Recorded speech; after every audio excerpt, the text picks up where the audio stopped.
Primera de Juan, capítulo 2, versículo 15. No améis al mundo, ni las cosas que están en el mundo. Si alguno ama al mundo, el amor del Padre no está en él. Porque todo lo que hay en el mundo, los deseos de la carne, los deseos de los ojos y la vanagloria de la vida no proviene del Padre, sino del mundo. Y el mundo pasa y sus deseos, pero el que hace la voluntad de Dios permanece para siempre. Vamos a orar. Te damos las gracias una vez más, oh Dios, por tu buena voluntad para con nosotros, en permitirnos llegar a este lugar y estar juntos como iglesia, tu pueblo, tus hijos, para darte toda la gloria que tú te mereces. Gracias por tus ricas bendiciones. Venimos a agradecerte por eso también, a reconocer que tú eres Señor por sobre todo, que gobiernas todas las cosas. Y gracias por Cristo también, porque un día como hoy, hace muchos años, Él se levantó triunfante de la muerte y se manifestó a sus discípulos diciendo: paz a vosotros. Esa paz es la que mora en nuestros corazones también por tu Espíritu, oh Dios. Qué maravilloso las bendiciones que nosotros tenemos. Efesios habla de que estamos sentados en los lugares celestiales en Cristo. Y eso es algo inmenso para nosotros que ni siquiera a veces llegamos a comprender la magnitud de eso. También te queremos agradecer porque todavía acá en este lugar, en este país, en esta ciudad podemos abrir nuestras Biblias y no tenemos persecución, no hay impedimento. Lo hacemos con libertad y la predicamos. Y eso es un motivo para alabarte también, Dios. Sabemos de cuántas iglesias, cuántos hermanos desearían tener esta libertad que nosotros tenemos. Ayúdanos a valorar eso, Dios. Y ahora vamos a continuar nuestros estudios, mensajes sobre la carta de Juan. Impresionante lo que ha escrito este hombre, inspirado por tu Espíritu. Y como siempre deseamos que el mismo Espíritu que la inspiró también la aplique en nuestros corazones y nos transforme, oh Dios, nos hables. En el nombre de Jesús te lo pedimos. Amén.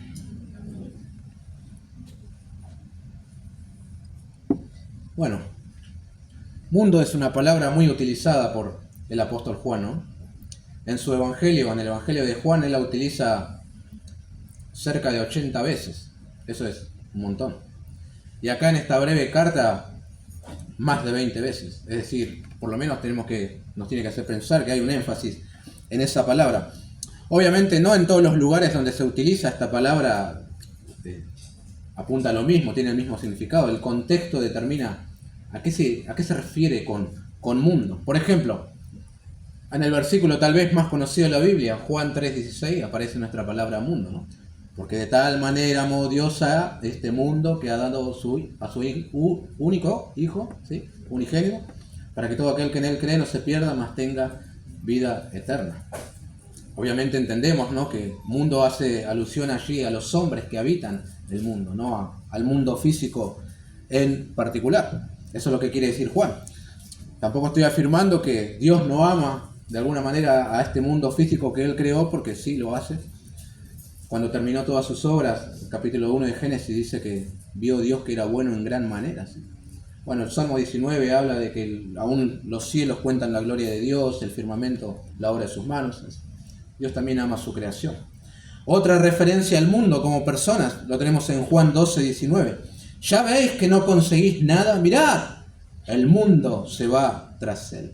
Eso dijeron los fariseos cuando veían a las personas que iban en pos de Jesús en su entrada triunfal a Jerusalén. No es que el mundo físico iba atrás de Jesús, sino las personas, ¿no?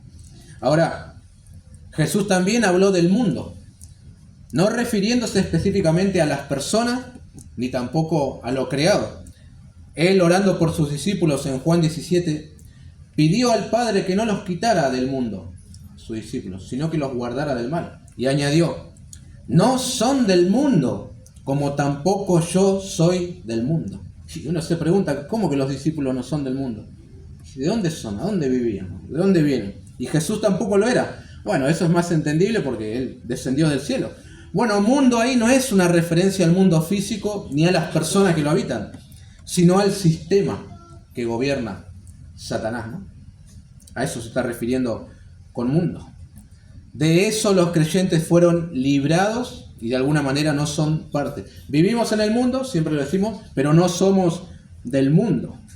No somos parte de ese sistema diabólico que lo domina. Por eso Jesús dijo lo que dijo. A eso se refería, no son del mundo. Son ciudadanos de otro reino, con otros valores, ¿no?, de este sistema caído, ¿no? Bueno, en la porción que nos convoca hoy, nos encontramos con un imperativo, es una orden, la primera de esta carta: no améis al mundo. Y Juan dará las razones del por qué no tenemos que amar al mundo. Pero es muy importante que nosotros primeramente identifiquemos a qué se está refiriendo el apóstol Juan con mundo. ¿Qué es lo que no tenemos que amar? Sabemos que es nuestro deber amar a las personas de este mundo. Amarás a tu prójimo como a ti mismo. Sabemos que no está mal amar al mundo, a la creación de Dios, en el sentido de disfrutar de sus obras. Dios las creó, es buena, para nuestro provecho también. Pero Juan no está hablando de eso, ni de lo otro. El imperativo tiene que ver con no amar al sistema organizado por Satanás y liderado por él mismo en oposición a Dios. Más adelante, en esta misma carta, en el capítulo 19, capítulo 5, verso 19, Juan dirá que el mundo entero está bajo el maligno, es decir, bajo su dominio, bajo su influencia. Y ese mundo es el que no debemos amar. Ahora, algo muy interesante, que Juan diga esto a creyentes, ¿no? ¿Por qué? No somos del mundo, lo entendemos. No somos parte de este sistema diabólico, bueno, eso está bien. Pero tampoco somos inmunes al atractivo del mundo, ¿no? Así que nos atrae y nos tira muchas veces. Ahora, yo no voy a afirmar una cosa, que exista tal cosa llamada cristiano mundano. No veo eso en la Biblia. Y mucho menos en esta carta, que te vuela la cabeza con eso. Es blanco o negro, ¿sos cristiano o sos mundano? Pero no hay una tercera categoría de cristiano. Ahora, sí es cierto que somos desafiados, somos tentados a entregar el amor que corresponde dar solamente a Dios y depositarlo en el mundo. Si Juan escribe esto a creyentes, a iglesias, lo más probable es que parte de su audiencia estuviera con el corazón dividido. Por un lado decían amar a Dios. Bueno, los veías los domingos en las reuniones cantando y dale que va. Pero por otro lado amaban al mundo. Y esto no puede ser posible. O no eran verdaderos creyentes, o sí lo eran, pero necesitaban oír esto para arrepentirse y volverse a Dios de su mundanalidad. Una de las dos cosas. Entonces el mensaje de hoy tiene un doble propósito. Primero, sacudir a los creyentes, a los que sí son creyentes, para que amen a Dios y escapen del atractivo del mundo. Y luego llamar al arrepentimiento a aquellos que afirman ser creyentes, pero su corazón pertenece al mundo. Es decir, no son verdaderos creyentes. Bueno, hay una conexión también con lo que Juan ha estado diciendo en los versículos 12 al 14, que nosotros estuvimos considerando el domingo pasado. Si afirmamos que nuestros pecados fueron perdonados, si decimos que conocemos a Dios, si la palabra permanece en nosotros, si hemos vencido al maligno, entonces no améis al mundo. Porque el amor al mundo, esto es lo primero que vemos acá, es una característica de aquellos que no conocen a Dios. El apóstol Pablo en Efesios 2, en consonancia con Juan, dice en los primeros dos versículos, Efesios 2, 1 y 2, y Él os dio vida a vosotros. Poseer vida implica que tus pecados fueron perdonados, que conoces a Dios y que venciste al maligno. Continúa. Cuando estabais muertos en vuestros delitos y pecados, en los cuales anduvisteis en otro tiempo, siguiendo la corriente de este mundo, conforme al príncipe de la potestad del aire, el espíritu que ahora opera en los hijos de desobediencia. Es decir, antes de conocer al Señor, antes de que Él te diera vida, eras esclavo de Satanás. Y por lo tanto seguías el modo, la forma y la filosofía de este mundo dominado por él. Eso implicaba estar muerto. Pero noten los tiempos verbales. Estabais muertos. Anduvisteis en otro tiempo. Ahora no debéis seguir la corriente de este mundo, porque tenés vida espiritual. También el apóstol Pedro habló de las contaminaciones del mundo en su segunda carta, capítulo 2, versículo 20. Y Santiago añade en el capítulo 1, verso 27, la religión pura y sin mácula delante de Dios Padre es, entre otras cosas, guardarse sin mancha del mundo. Pero es más contundente cuando llega el capítulo 4, cuando dice, la amistad del mundo es enemistad contra Dios. Cualquiera pues que quiera ser amigo del mundo, se constituye enemigo de Dios. Al mismo Señor Jesucristo en su tentación, el diablo le ofreció todos los reinos del mundo y su gloria si él se postraba y le adoraba. Ahora, porque Satanás dijo que a él le fue entregado. Bueno, entendemos que le fue entregado por el mismo hombre en su desobediencia y permitido por Dios. Así que es obvio que todo le pertenece a Satanás en este sistema. Otra vez, Jesús en el Evangelio de Juan habló de Satanás como el príncipe de este mundo, ¿no? Sabemos que el Señor está por encima de Satanás, pero de alguna manera el mundo le ha sido entregado a él y él ejerce dominio sobre eso. Por eso ves lo que ves en el día de hoy.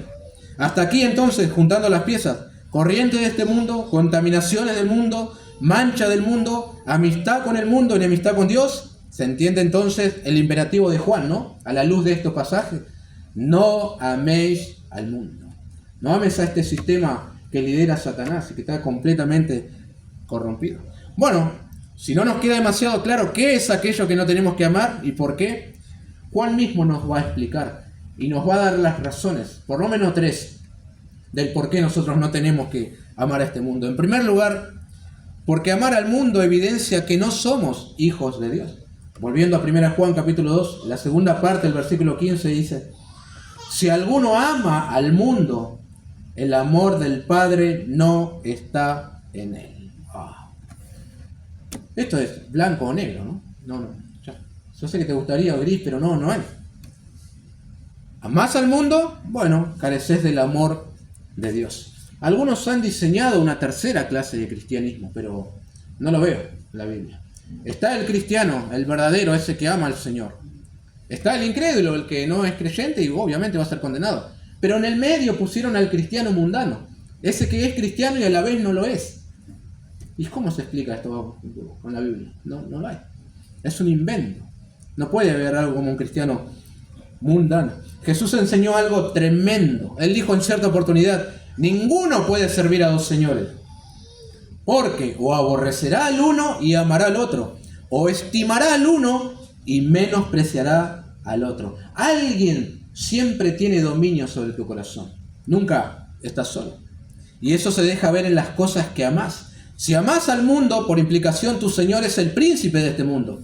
Si amás a Dios, vas a ir en pos de aquello que Él ama, la justicia, la santidad, la paz, sus preceptos, etc. Pero el amor de Dios y el amor a las cosas terrenales y pecaminosas de este mundo son totalmente incompatibles. Es decir, en última instancia te estarías adjudicando un vínculo con Dios que no posees, el de padre a hijo. Si decís que amás a Dios, pero vas en pos de este mundo, te estarías engañando. Yo he mencionado otras veces que según Romanos 5, el amor de Dios ha sido derramado en nuestros corazones por el Espíritu Santo. Y eso da como resultado que nosotros ahora podamos amarle a Él. Pero ambas cosas no pueden convivir en el creyente. El amor del Padre en nosotros o el amor al mundo. Como decía Spurgeon, no hay espacio en nosotros para 2 amores. Pues el amor del Padre y el mundo. No hay más. No hay más. Por lo tanto, no debemos hacer de este mundo el objeto de nuestro afecto principal. Notemos que Juan no habla de situaciones esporádicas, ¿no? De tropiezos o caídas que a veces el creyente tiene, o no sé, ciertos atractivos que bueno, hay que ir derrotando. Él habla de un amor permanente al mundo. De esa persona que ama al mundo y bueno, ese no es creyente porque no tiene el amor del Padre en él. Así de sencillo lo dice. A mí me encanta lo contundente y directo que es el apóstol. Nosotros vivimos una cristiandad muy inclinado a lo relativo y casi como que no hay cabida para todo aquello que es absoluto. Pero Juan no pensaba de esta manera. Algunos piensan que durante la semana pueden vivir la vida loca y después hacen expiación el domingo por la tarde, ¿no? Cantando y bueno, escuchando la predicación y ahí se acabó todo. Tremendo. Acá se habla de cosas demasiado serias, hermano.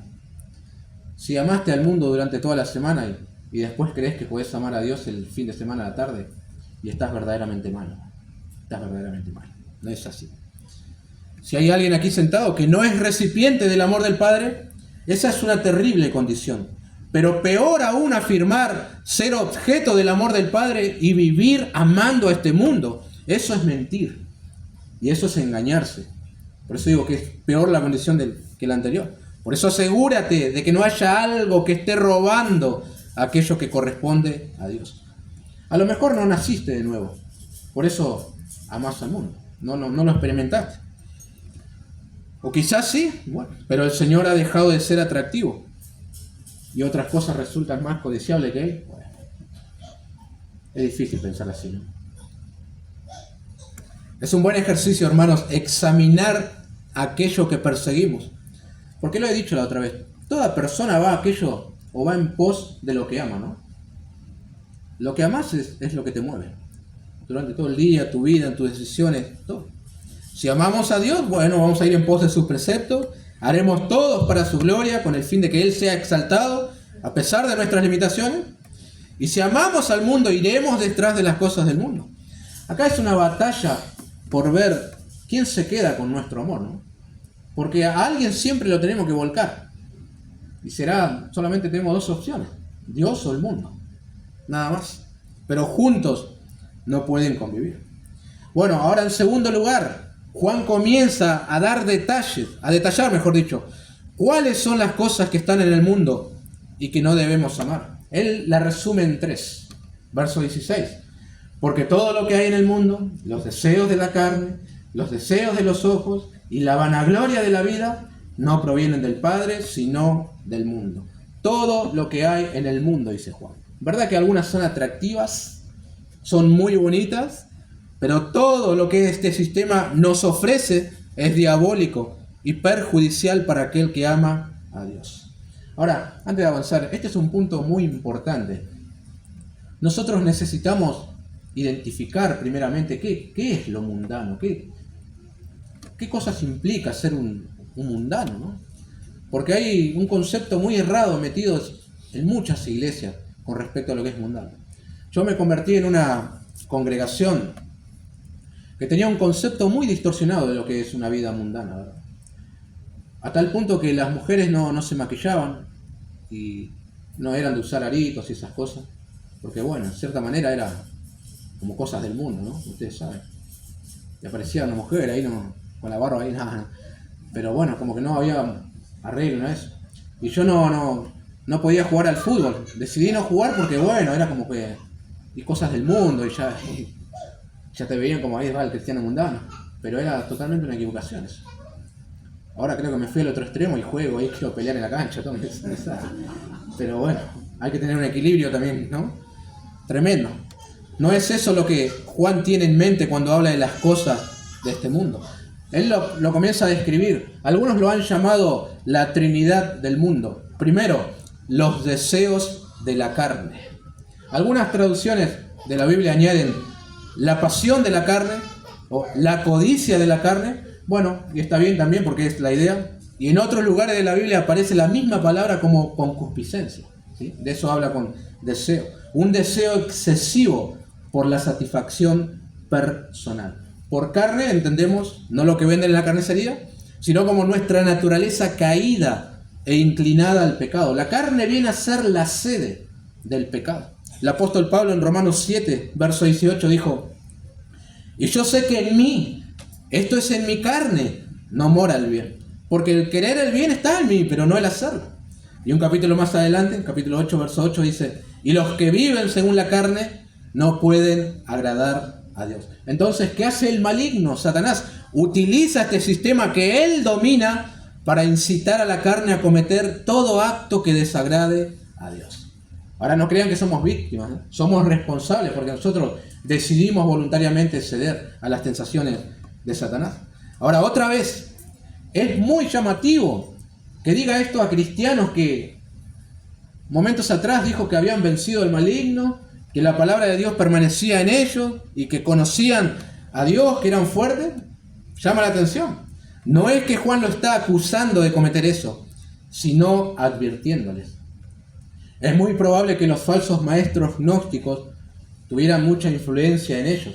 Recuerdan que decían lo que hagas en la carne no tiene efecto en lo que es lo espiritual. Entonces eso daba puntapié a todo acto de inmoralidad, homosexualidad, depravación, lujuria, y bueno, cualquier cosa que tenga que ver con el pecado sexual. Pero Juan dice que esto no proviene del Padre, sino del mundo.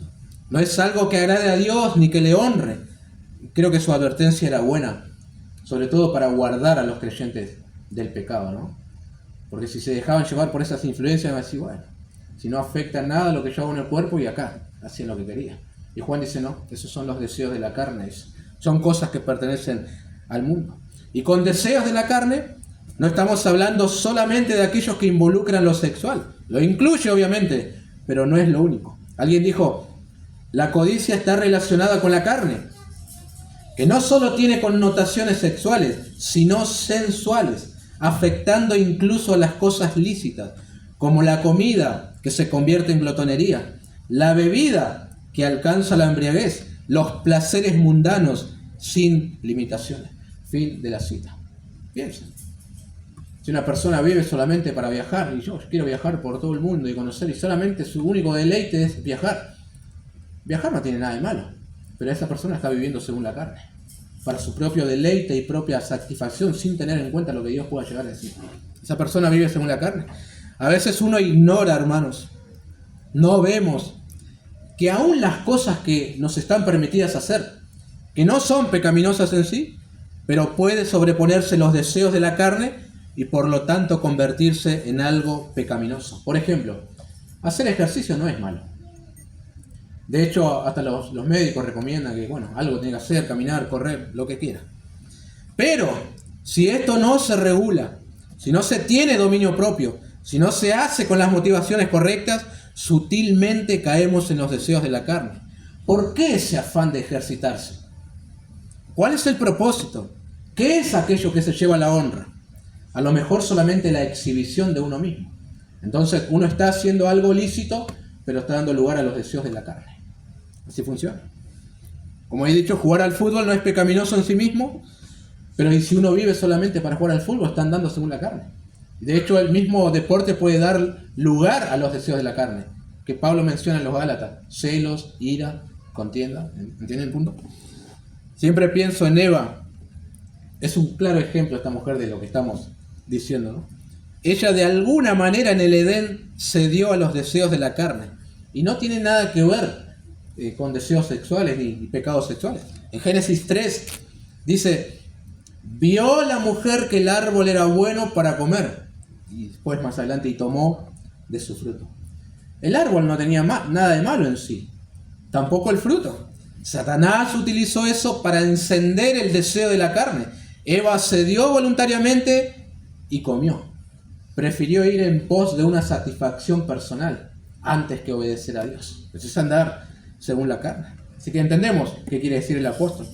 Y luego en Jesús tenemos la contraparte.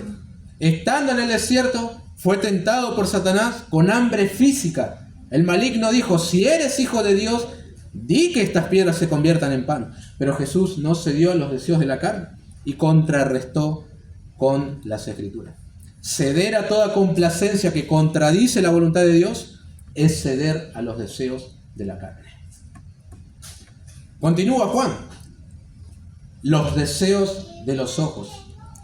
Esa es otra de las cosas que están en el mundo y que nosotros no tenemos que amar. Y aquí tenemos varios ejemplos en las Escrituras que permitieron que el pecado tomara ocasión a través de los ojos. Es decir, Satanás utiliza como puente nuestros ojos, ¿no?, para que pasen las tentaciones y se ejecuten los deseos pecaminosos. Volviendo otra vez a el Edén y volviendo otra vez a Eva. Antes de concretar los deseos de la carne, vinieron los deseos de los ojos en ella. ¿En qué punto? Vio la mujer que el árbol era bueno para comer y que era agradable a los ojos. Y luego pecó, desobedeciendo. Así comenzó. Por esta ventana por el que puede entrar la preciosa luz y que podemos contemplar la hermosa creación de Dios, también entran las tentaciones del maligno. Y creo que esta es una de las armas más eficaces del diablo hoy en día.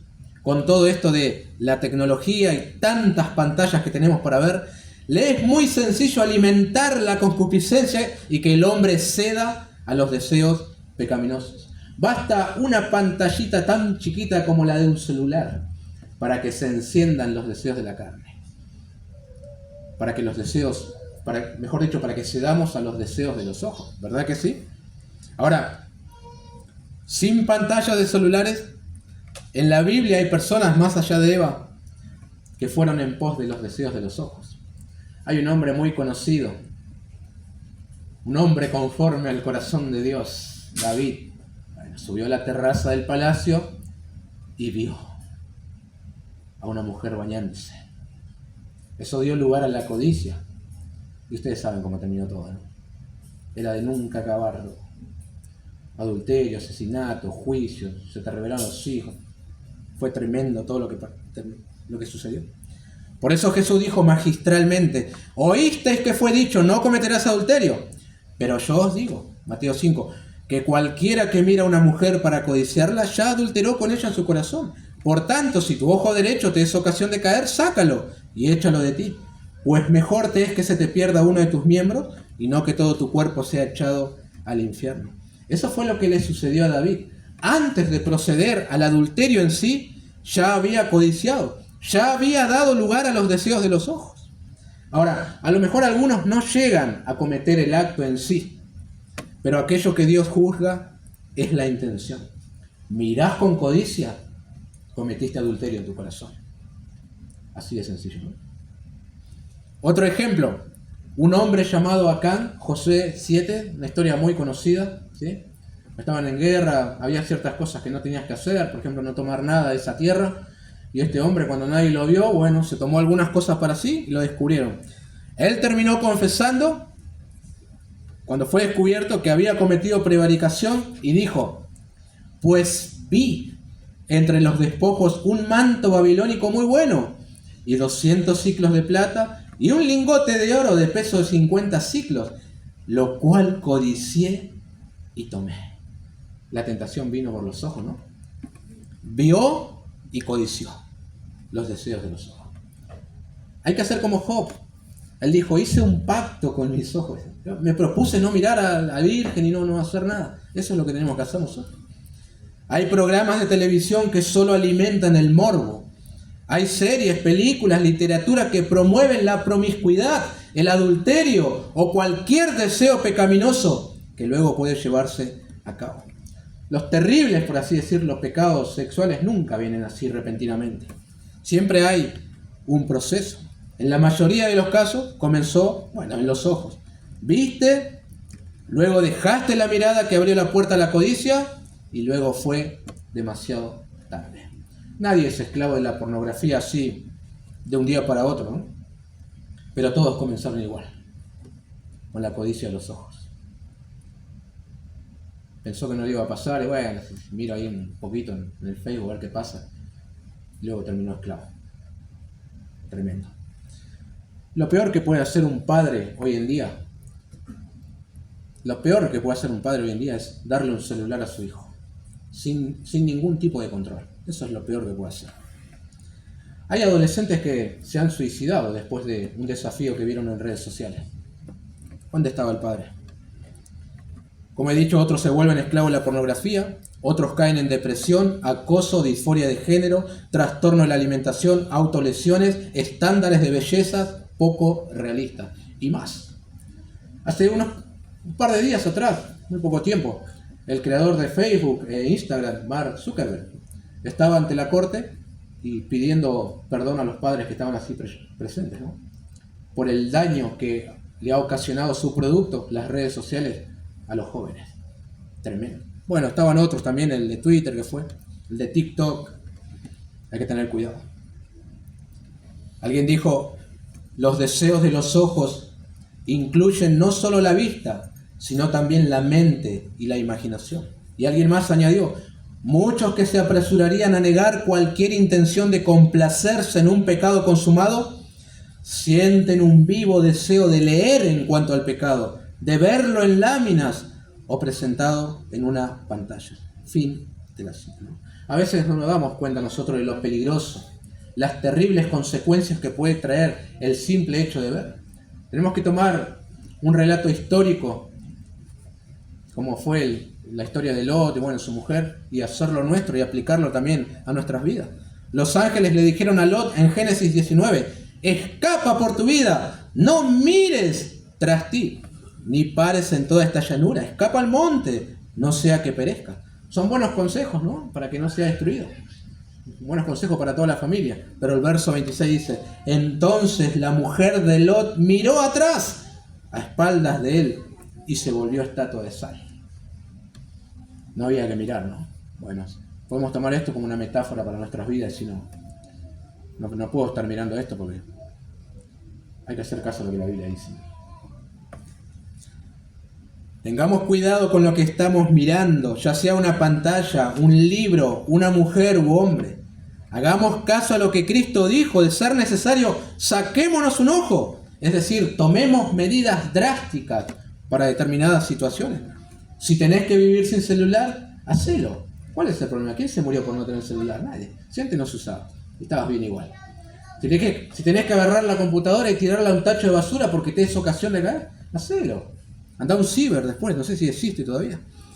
Si tenés que renunciar a un trabajo porque una mujer que ves siempre te es de tropiezo, hacelo. Antes de que lo lamentes y sea demasiado tarde, ¿no? Todos aquellos que se han lamentado después ni se imaginaron la ruina que iba a venir sobre su vida. ¿O creen que si David sabía lo que estaba viendo y lo que iba a hacer después, lo iba a hacer? No lo iba a hacer. Claro que no.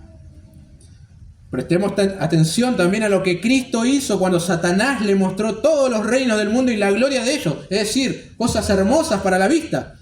Eva cedió ante lo atractivo del árbol. Cristo, antes de ceder a los deseos de los ojos, reprendió a Satanás diciéndole que solo Dios es digno de adoración. No importa lo que veo, sí, está hermoso el mundo, todo es atractivo, pero no voy a ceder, no cedió. Eso tenemos que hacer. Bueno, lo siguiente, la tercera cosa del mundo consiste en la vanagloria de la vida. Solo aparece 2 veces esta palabra en el Nuevo Testamento. Aquí, en Santiago 4 se traduce como soberbias. Implica fanfarronería, presunción, arrogancia. Otra vez, volviendo al Edén y volviendo a Eva. Le hemos dado lindo a Eva hoy, pero no, la razón es que se dice que Eva cedió justamente a los deseos de la carne, los deseos de los ojos, que ya hemos visto, y ahora la vanagloria de la vida. ¿En qué punto? Vio la mujer que el árbol era bueno para comer y que era agradable a los ojos. Escuchen, y árbol codiciable para alcanzar la sabiduría. Eva creyó que al comer del fruto del árbol iba a poseer más sabiduría de la que ya poseía. Como que iba a ser más, iba a ser como Dios sabiendo el bien y el mal. Se dio a la vanagloria de la vida y así le fue. Por querer más, por querer tener un poco más de lo que ya tenía y no conformarse a lo que Dios le dio, terminó pecando. Ahora, hay alguien antes que Eva que fue arrogante, vanaglorioso y orgulloso, al punto que quiso ser semejante al Altísimo. ¿Quién fue? El mismísimo Satanás, ¿no? Tremendo. Así que él utiliza la jactancia, que no es mala en sí misma, porque uno puede jactarse en el Señor, pero él la utiliza para filtrar y encender la chispa del pecado. Ahora también tenemos que mencionar al Señor por tercera vez, porque él también en el desierto fue tentado con los deseos de la carne, los deseos de los ojos y la vanagloria de la vida. Ahora, ¿cómo fue presentada esta? Bueno, Satanás le dijo en el pináculo del templo: si eres hijo de Dios, échate de aquí abajo, porque escrito está, a sus ángeles mandará cerca de ti que te guarden, y en las manos te sostendrán para que no tropieces con tu pie en piedra. Si Cristo lo hacía, bueno, impresionaría a mucha gente, ¿no? Eso sería hacer gala de su poder y de la protección que Dios tenía con él. Por lo tanto, él no cedió y retrucó con las Escrituras. Eso hay que hacer. Los que saben dicen, este sustantivo vanagloria tiene que ver con alardear de algo, generalmente exagerándolo en provecho o beneficio personal. Fin de la cita. Eva alardearía de su sabiduría y Jesús haría alarde de la protección de Dios. El primero cedió, el segundo reprendió a Satanás. Y pienso que este es un atractivo del mundo en el cual muchos sucumben, la vanagloria de la vida. Algunos se jactan, se enorgullecen de su trabajo, su posición económica, su belleza, sus hijos, su conocimiento, su elocuencia, su función en la iglesia o cualquier cosa que provoque admiración y despierte envidia en otros.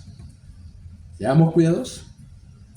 William Barclay, citando a un maestro griego que habla sobre la vanagloria, lo dice en un tono un tanto cómico, dice: se para en el puerto y se jacta de los barcos que tiene en el mar. Envía ostentosamente un mensajero al banco cuando tiene un chelín en su haber. Habla de sus amigos entre los poderosos y de las cartas que recibe de los famosos. Detalla extensamente sus beneficios caritativos y sus servicios al Estado. Todo lo que ocupa es un alojamiento alquilado, pero habla de comprar una casa más grande para que coincida con su lujoso entretenimiento. Su conversación es una jactancia continua sobre cosas que no posee, y toda su vida se gasta en un intento de impresionar a todos los que conoce con su propia importancia inexistente. Fin de la cita. Ahora, Santiago, el apóstol, también escribió en cuanto a personas que se jactan y que se vanaglorían. Dijo en el capítulo 4, versículo 13: vamos ahora a los que decís, hoy y mañana iremos a tal ciudad y estaremos allá un año y traficaremos y ganaremos, cuando no sabéis lo que será mañana. Porque ¿qué es vuestra vida? Ciertamente es neblina que se aparece por un poco de tiempo y luego se desvanece. En lugar de lo cual deberíais decir, si el Señor quiere, viviremos y haremos esto o aquello. Pero ahora os jactáis en vuestra soberbia. Acá la palabra soberbia es de vanagloria. Toda jactancia semejante es mala. Estas personas de las que habla Santiago en su contexto se vanagloriaban por las cosas que podían hacer en el día de mañana. No, nosotros podemos traficar, podemos vender, hacer un montón de negocios, ganar dinero, etcétera, etcétera, sin tener en cuenta a Dios. Vanagloria. El vanaglorioso se cree alguien que no es y puede presumir cosas que ni posee, o sí las posee, pero sin darle los créditos a Dios. Tengamos cuidado en no amar la vanagloria de la vida. Eso es algo del mundo. Aprendamos del Señor, que fue manso y humilde de corazón.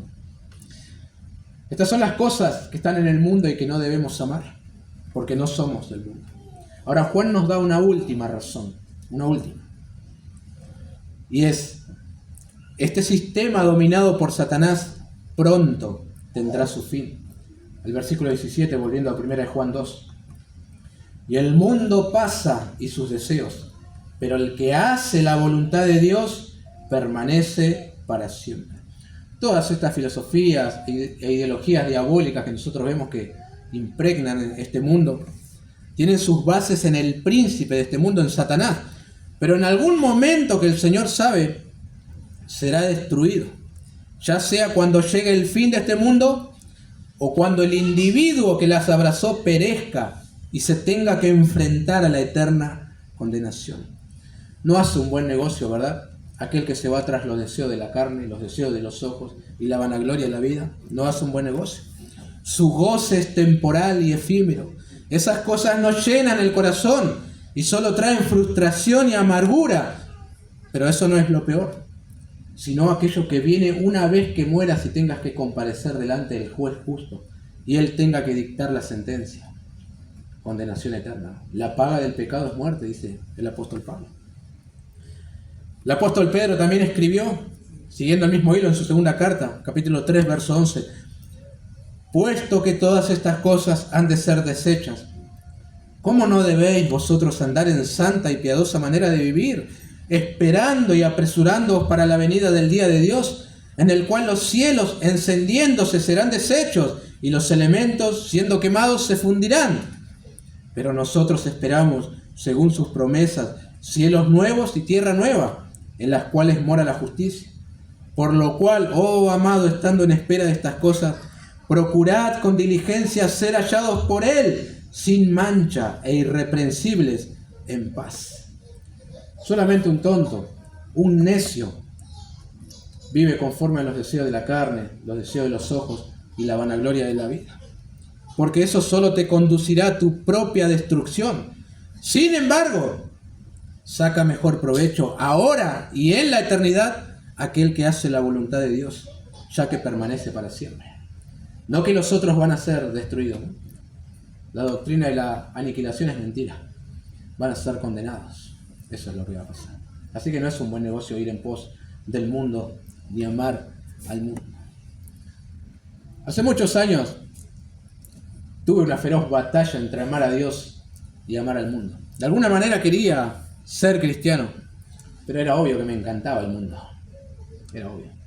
No podía ambas cosas. Es más, hubo ocasiones en las que yo salía de la reunión y me iba con la muchachada directamente para dar rienda suelta a los deseos de la carne. Y así estaba y no podía vivir así. Lo que me ha hecho bien y me enderezó, por así decirlo, fue la confesión de mis pecados y la sinceridad con Dios. Señor, me encantaría ser cristiano, pero no puedo, porque amo al mundo, me encantan las cosas del mundo, pero ayúdame. Y toda es por gracia del Señor, ¿no? La Escritura, Cristo dijo, el que viene a mí no le echo fuera, y eso fue lo que sucedió. Fui a Él y no me echó fuera y me sacó básicamente de ese deleite temporal. ¿Por qué digo esto? A lo mejor alguien acá se hace el Jonathan Edwards, ¿no? el puritano, pero una vez fuera de estas paredes vive enamorado del mundo. Bueno, tu vida es triste, tu condición es muy triste si es así, ¿no? Tremenda, mejor dicho. Necesitas arrepentirte y volverte a Dios. El mundo, el amor al mundo solo te va a destruir. Ahora, en el tiempo que vivas acá, y lo peor aún cuando tengas que enfrentarte a Dios, eso va a ser tremendo. Y Él no puede ser engañado. A lo mejor sos cristiano y estás batallando. Bueno, siempre hay que mirar a nuestros primeros padres, cómo se dieron a esta Trinidad del mundo, y luego observar al Señor Jesucristo cómo las venció. Y así nos equipamos. El Señor tiene que seguir siendo precioso para vos, para que dejes de amar al mundo, ¿no? Y para que escape de Él. Porque él es más codiciable que todo lo que el mundo te puede ofrecer, ¿no? Que las amistades, todo eso es temporal y va a ser destruido. Pero, como decía Juan, el que hace la voluntad de Dios permanece para siempre. Así que bueno, hay que hacer un buen negocio. Vamos a orar.